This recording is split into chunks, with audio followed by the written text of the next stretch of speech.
చర్చలోకి తిరిగి స్వాగతం. సుధీర్ రెడ్డి గారు, మామూలుగా అధికార పక్షం, పెద్ద పక్షం, సభానాయకుడు, ముఖ్యమంత్రి సభను సజావుగా నడిపించేటటువంటి ప్రధానమైనటువంటి బాధ్యత అధికార పక్షం మీద ఉంటుంది.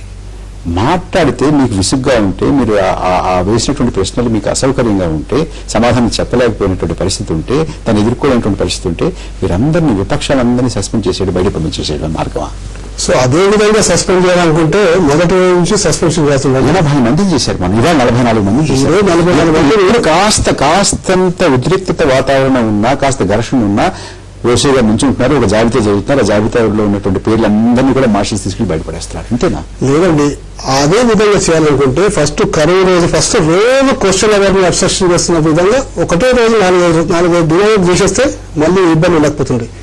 అయినా కానీ రోషే గారు 3 రోజులు సస్పెన్షన్ చేస్తే స్పీకర్ గారు ఆధారంతో ఒకటే రోజుకు సస్పెన్షన్ ని పరిమితం చేశారు. సస్పెన్స్ చేసే ముందర ఆ రోజు ఏం జరిగిందో అంశం కన్నా గత 5-6 రోజుల నుంచి వీళ్ళ యొక్క ప్రవర్తన ఏ విధంగా ఉంది, రోజు క్వశ్చన్ ఏ విధంగా డిస్టర్బ్ చేస్తున్న అనేక అంశాలతో కూడుకొని ఈ సస్పెన్షన్ కు దారితీస్తుంది. అంతేగాని ఒక్క సంఘటన నుంచి సస్పెన్షన్ కు దారితీసే పరిస్థితులు ఎప్పుడు లేవండి. నిన్న వీరప్ప మొయిలీ గారు రాష్ట్రాల జల విషయాలు ఎందుకు సస్పెండ్ చేయాలి? సస్పెండ్ సభ నడవనప్పుడు ఏం చేస్తారండి? సభ నడవనియాలి.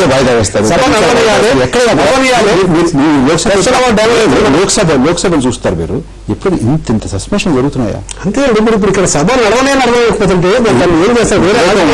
ఘర్షణ వాతావరణం ఉంటుంది. 10 నిమిషాలు వాయిదా వేస్తారు, చాలా అయిన తర్వాత మళ్ళీ వేస్తారు. ఇది ప్రధానంగా అధికార పక్షం బాధ్యత కదా. తప్పకుండా అండి. కానీ ఇప్పుడు వాయిదా వేయచ్చు, అంతకుముందు వాయిదా వేసిన సందర్భాలు ఉన్నాయి ఇలా గలం చేస్తుంటే.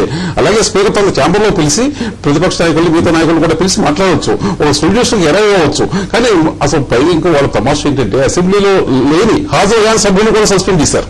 అంటే ఎంత గుడ్డి వేటికి వెళ్తాను. అసెంబ్లీ ఎట్లా నడుస్తున్నది మా చూసే వాళ్ళందరూ కూడా కొంత బాధాకరంగా ఉంది.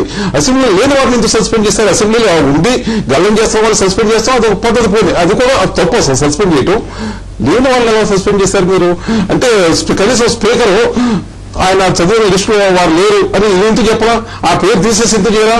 పైగా ఆయన 3 రోజుల కోసం ఆయన తీర్మానం ప్రవేశపెడితే ఒక్కరోజు అంటూ స్పీకర్కి అసలు లెజిస్లేటివ్ మినిస్టర్ 3 రోజులు ఉన్నప్పుడు ఈయన ఒక్కరోజునే ఇది ఆయనకు ఉంది, అధికారం ఉంది అసలు ఆయనకి.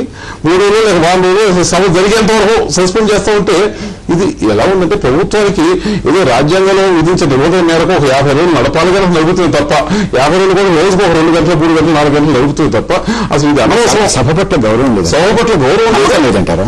నమ్మకం గౌరవం లేకపోతే దానివల్ల ప్రయోజనం ఎదుర్కొంటున్నారు.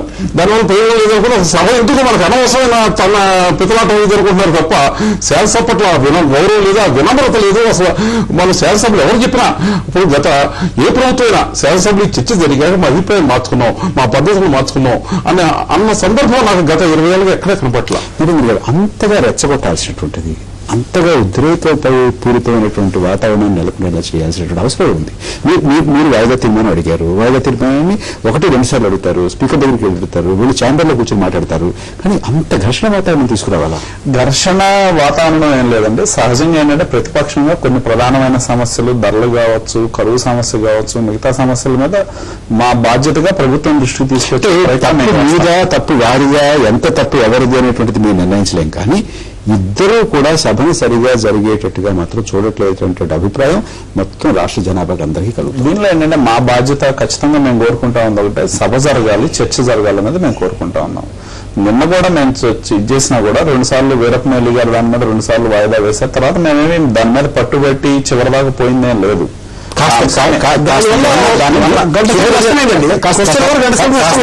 వచ్చే 10-15 గంటలు జరగబోతుంది. కాస్త ఏమైనా మార్పు, కాస్త శాంతియుత వాతావరణంలో ఎంతో కాస్త సమస్యల మీద వెలుగు ప్రసరించేటటువంటి చర్చలు ఏమైనా జరిగే అవకాశం ఉందా?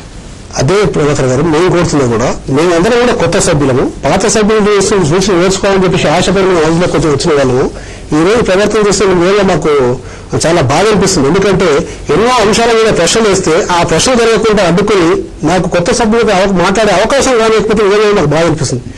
రోజు ఏదో ఒక నిషతోటి ఒక క్వశ్చన్ కానీ దాదాపు గంట సేపు వాయిదా వేయడం, దానివల్ల మాకు క్వశ్చన్ చేసే అవకాశం అయిపోయింది. మనం చర్చ ముగించుకోవాలి. నరేంద్ర గారు, నరసింహారావు గారు, సుధీర్ రెడ్డి గారు మా స్టూడియోకి వచ్చినందుకు, మీ అభిప్రాయాలు వెల్లడించినందుకు మీ అందరికీ ధన్యవాదాలు. నమస్కారం. నమస్తే.